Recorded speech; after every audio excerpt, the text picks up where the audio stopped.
Welcome to the Mathematicians Podcast, the podcast where we follow the fascinating stories behind the people that count in the history of mathematics. I'm your host, Benjamin Cornish, and today we are counting back to a mathematician to whom I am ascribing the quotation, "These numbers are great and all, but how do we write them down?" It's 396 BCE, although that's not what they called it at the time, and in the bustling Greek city of Chalcedon, modern-day Kadikoi in Istanbul, a boy named Xenocrates is born. Little did anyone know, this boy would grow up to be the head of Plato's academy and a key figure in the transmission of Platonic thought, as well as a pioneer of moral philosophy and metaphysics. Now, I used to have a friend who was a farmer, and a few years ago, during one of my I'll try anything once phases, I volunteered to help out on his farm during lambing season. If you've never been part of lambing season, let me paint a picture for you. It's cold, muddy and chaotic, with sheep braying loudly as they bring new life into the world, and tiny, wobbly-legged lambs suddenly appearing everywhere. It's adorable, sure, but it's also absolute bedlam. Now, my friend, the farmer, had a system for keeping track of all the new arrivals. Each lamb was tagged and logged in a notebook. Number 1, number 2, number 3, and so on. Simple, efficient, foolproof. Well, foolproof for most. I like to test that theory, because I had a different idea. See, I've always had a soft spot for names. To me, it felt wrong to call these new little beings by mere numbers. They deserved something with personality. So, while my friend was busy being practical, I decided to take on the noble, if explicitly thankless, task of naming every single lamb in the field. At first it was easy. The first lamb was small and sprightly, so I called her Daisy. The second had a black spot on his nose. Spot, naturally. By the time I got to the 10th lamb, I was feeling pretty pleased with myself. Naming lambs. Piece of cake. One of them was called Piece of Cake. I decided to try to name them after some famous mathematicians. Euclid, Blaise Pascal, René Descartes, Leonard Woolley, Johann Heinrich Lambert. After that, some political figures. Barack Obama, Ulysses S. Grant, Emmanuel Macron, Mahatma Gandhi. But then I hit lamb number 20 and 30 and 40. At some point, I realised I was running out of inspiration. I started looking around for ideas, naming them after the weather, sunny, cloudy, or random objects in the field, bucket, fence post. There's not many objects in the field. By lamb number 60, I was getting desperate and started borrowing names from the Greek alphabet. I had alpha, beta, gamma, you get the idea. But then came the real problem. I had no system for remembering which lamb had which name. The moment I turned my back, Daisy and Spot and Fence Post were all mingling together, and I couldn't tell one from the other anymore. Was that lamb over there Gamma, or was it Delta? Gamma tended towards some unknown roots, but I let Delta tend towards infinity. Oh, gosh. I thought Epsilon was small, but I was always able to find another lamb that was smaller. When my friend came back to check on my progress, I proudly announced that I'd named every lamb in the field. "Great," he said. "Which one's lamb 14? I looked around at the sea of identical little woolly faces.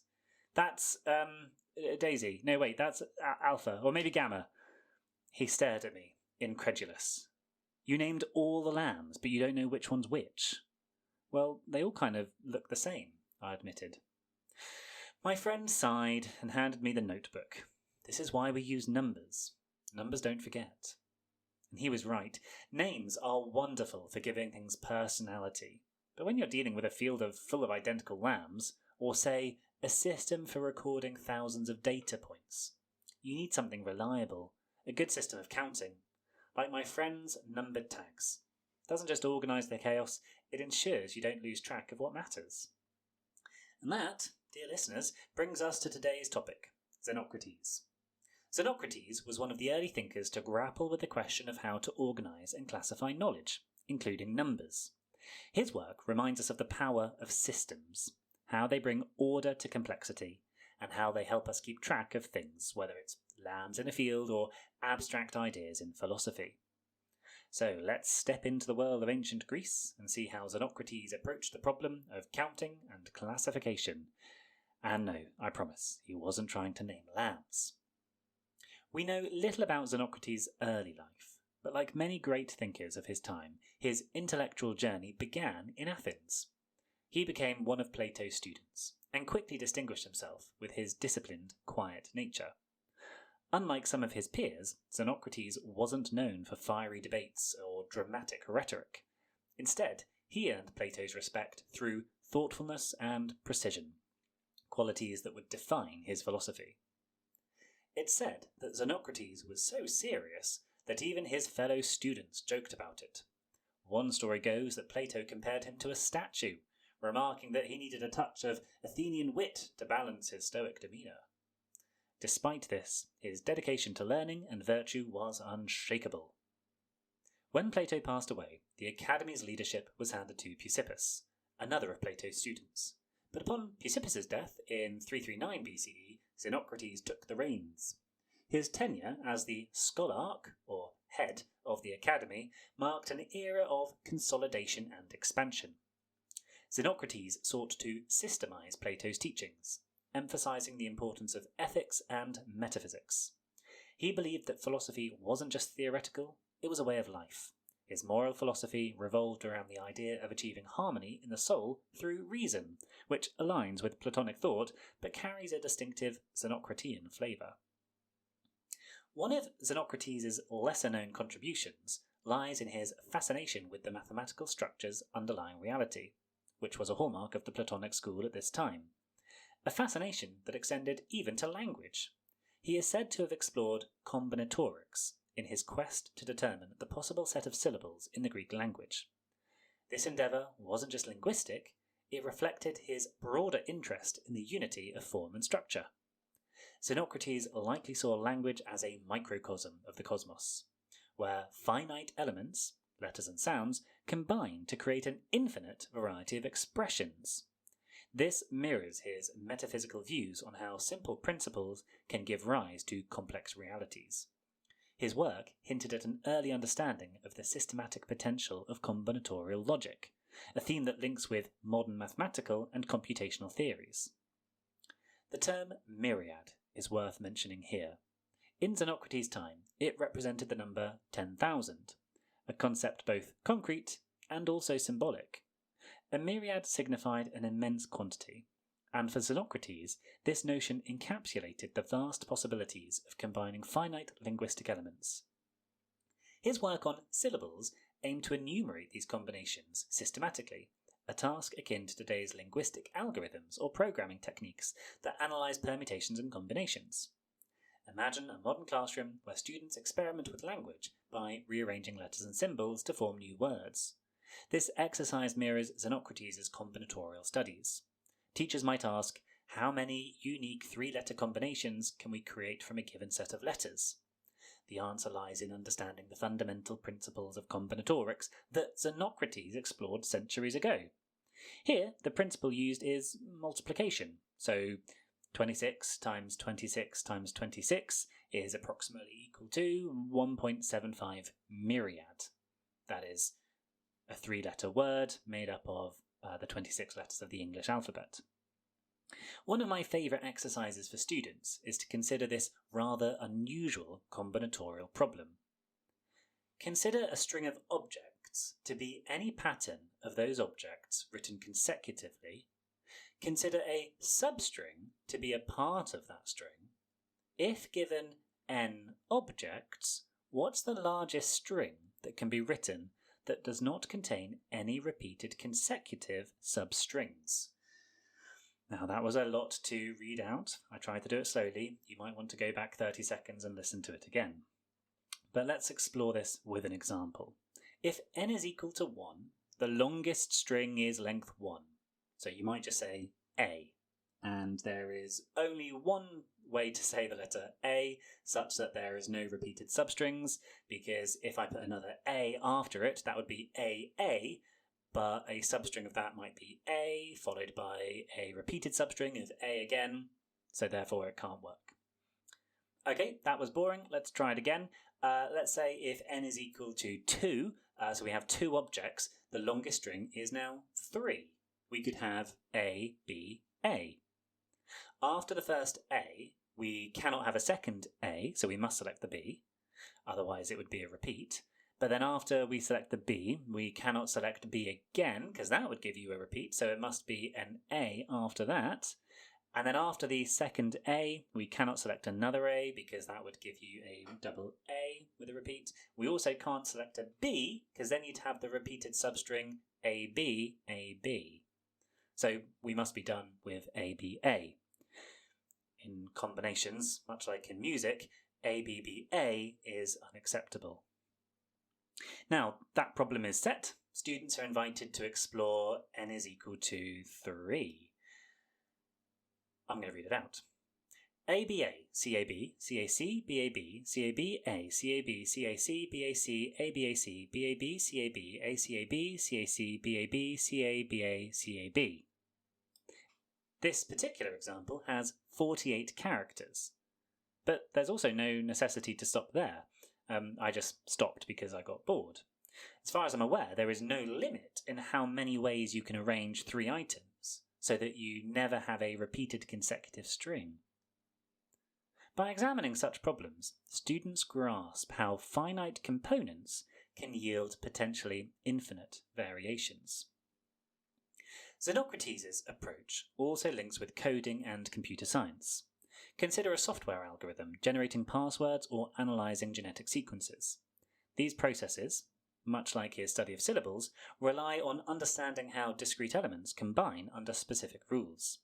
Thus, his ancient inquiries into language echo in the modern methodologies of data science and computational linguistics. This fascination with structure extended beyond language. Xenocrates likely viewed combinatorics as a key to understanding the universe's order. Just like syllables combine to form words, he saw the cosmos as arising from basic, harmonious principles, an idea deeply rooted in his metaphysical framework. Consider how, at this time, it was generally accepted that the cosmos was composed of 5 elements, or indeed, in the Platonic school, out of a mere 2 triangles, plus the pentagon that we don't talk about. We can see how Xenocrates would have been comfortable with the near infinite variety of life from these 5 elements. To answer the original question, how many syllables can be made from the alphabet, according to Plutarch, Xenocrates' result was 1,000,000,000,000,000,000, a myriad and 20 times a myriad. The ancient Greek alphabet had 24 letters, 7 vowels, and 17 consonants. If we assume that we need at least 1 vowel and at least 1 consonant with 3 or 4 characters, then the calculation should be 7 times 17 times 24 times 3 factorial, plus 7 times 17 times 24 times 34 times 4 factorial, which is 1,662,192. So clearly I don't speak ancient Greek. This topic does, however, invite us to discuss mathematics in the written context in more detail. So far we have accepted that the ancients had a way to record number, but not discussed what that method actually was. More pertinently, how do they discuss significantly large numbers? One can safely presume that Xenocrates was not storing a myriad of stones in his pocket for careful counting. Their system was not remarkably different from the base 10 place value system we use today.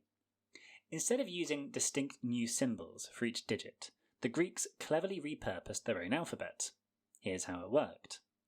The first 9 letters of the Greek alphabet, alpha to theta, represented the numbers 1 through 9.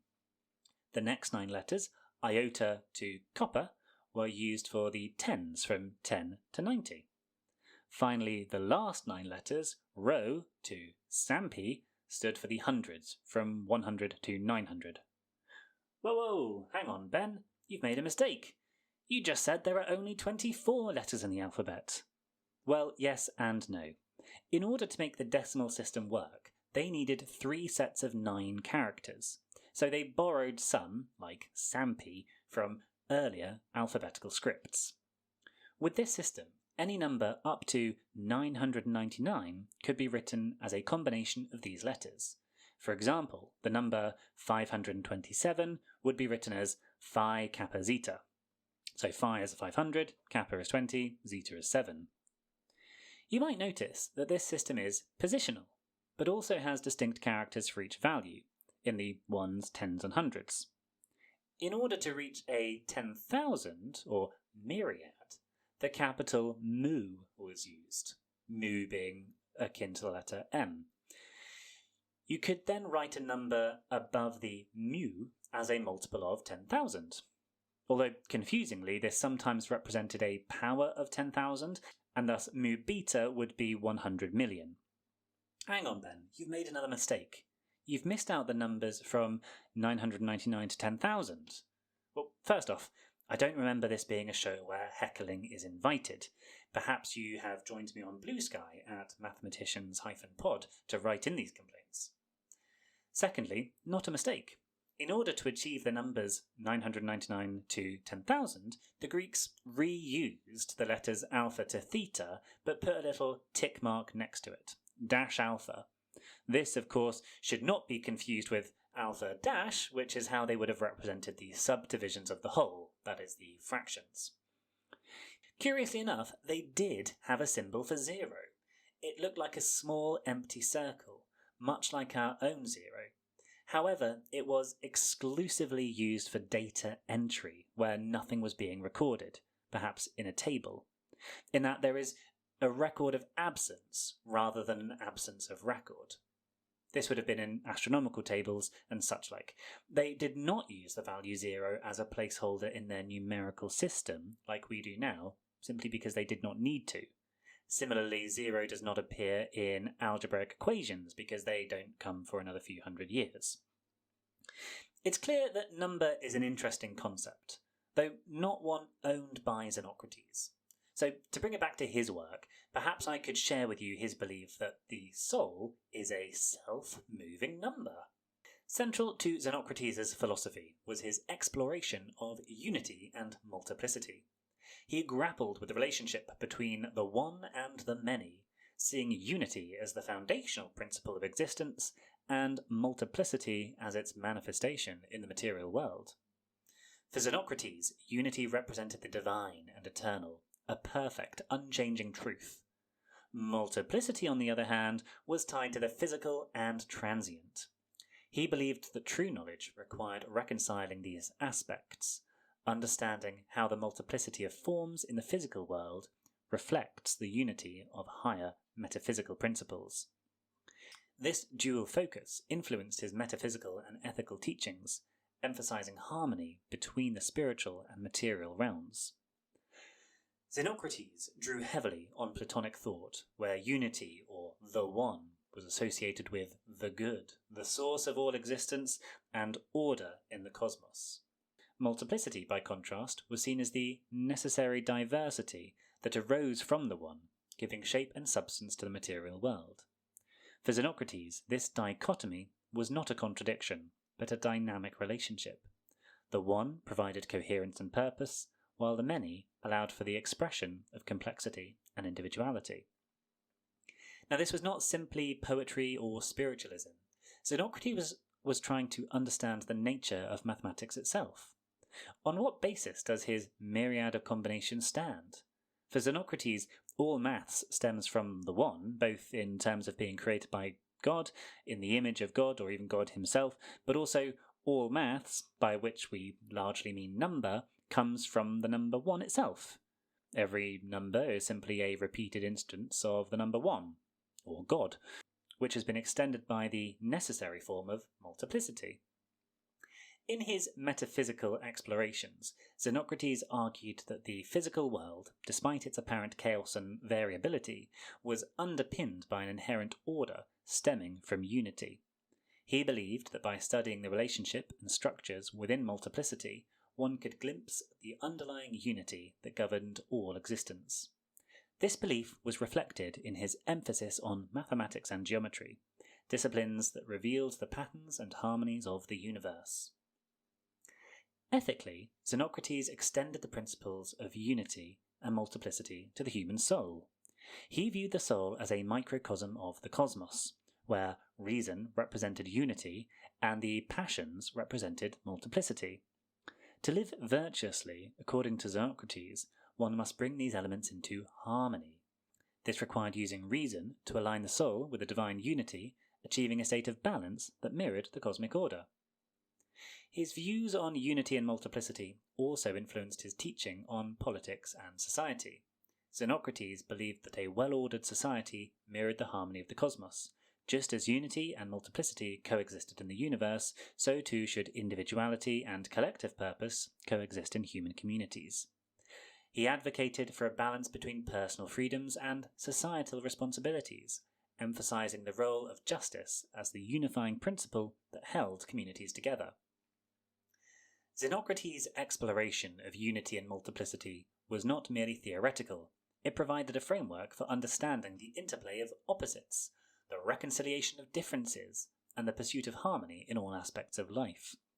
This perspective continued in later philosophical traditions, including Neoplatonism. What I like about Xenocrates and the broader Neoplatonist movement is the connection with the spiritual and the divine that does not require prayer or special books or buildings or even magic crystals.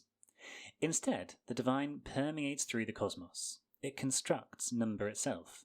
It exists as an indifferent but universal truth that does not care how you dress or who you fall in love with. It just is.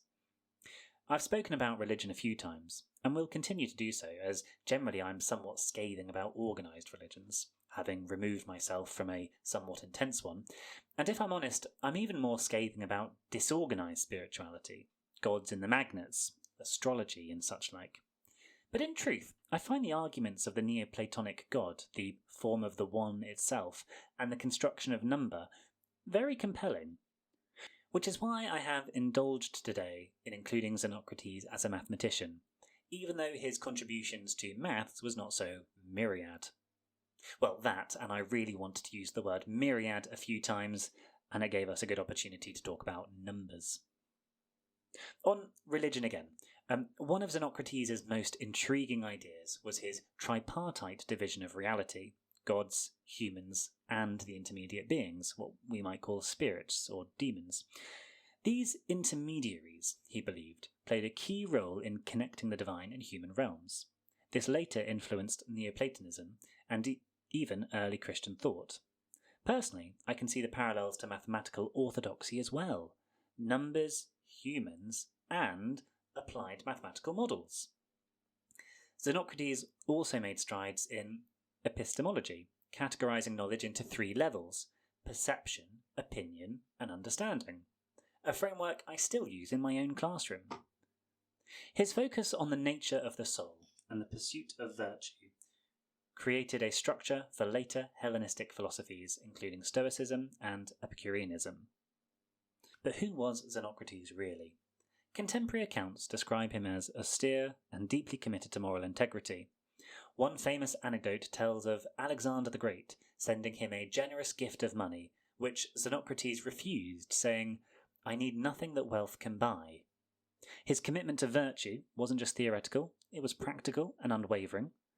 Which reminds me, today's episode is sponsored by Knowledge itself. You can have a subscription now for free for 30 days, followed by free after that by simply sitting down in a quiet room and thinking things over. Despite his seriousness, Xenocrates wasn't without compassion. His contemporaries noted his kindness and dedication to his students. In fact, his leadership of the academy is remembered as a time of intellectual rigour, tempered by humanity. Xenocrates' works sadly haven't survived in their entirety. What we know comes from fragments and accounts by later writers, but his influence on ethics, metaphysics, and the structure of Platonic philosophy endures. Without Xenocrates, the continuity of Platonic thought might have taken a very different path. So, as we conclude today's episode, let's remember Xenocrates not as a shadow of Plato or Aristotle, but as a philosopher in his own right, a man who believed in the power of reason, the pursuit of virtue, and the harmony of the soul. Thank you for joining me on this journey through the life and legacy of Xenocrates of Chalcedon. Don't forget to subscribe to the Mathematicians podcast for more detailed discussions about the key figures who shaped our world. You can also follow the pod and message me directly on Blue Sky at mathematicians-pod for all my off-topic thoughts. Next week we will continue the series with Myriad, a truly sensational mathematician. It would not be hyperbolic to suggest you may enjoy it. Until then, goodbye!